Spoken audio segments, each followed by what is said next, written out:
BC Transit has introduced a new program in Prince George to make the city's transit service more accessible. It's an online program that goes beyond just catching the bus, and the launch targeted a group that often shuns the transit system, seniors. It was described as taking the guesswork out of transit, a new online program that will help plan their transit experience in Prince George, but it goes well beyond something as simple as a bus schedule. It's more than just transit.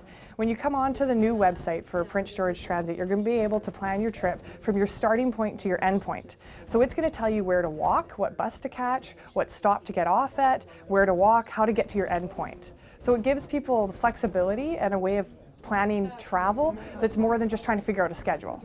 Aaron Pinkerton says a plan can be laid out 3 weeks in advance if there's an itinerary, and Prince George Transit says while it exists for larger urban centres, it has been in demand locally.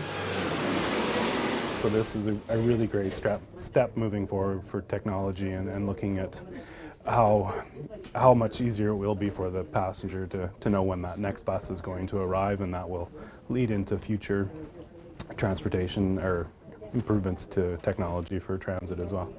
Ridership in Prince George is on the rise with the addition of things like bike racks on UNBC routes. Prince George Transit provided just under 2 million rides in 2013-14, and this is just one more way to enhance the experience. I think just providing that information to allow people to really look at transit as an alternative to driving. I mean, that's the key, is to get more people in the seats on the buses, and this is just a great step moving forward. There was a lot of silver at the launch of the website in Prince George. The service is not restricted to seniors, but they were the target of attention for a reason. Everyone's an audience. Our university students at the UNBC, they're going to be a bit more adapted to how to use this tool. So this is a target audience where it's like, this is a tool that we would like people to understand how to use. And sometimes when you introduce new technology, you do have to give a bit more training when it comes down to the elderly population. With winter on the way, Prince George Transit wants to provide more assurance that seniors won't be left in the cold. Cheryl Jan, CKPG News.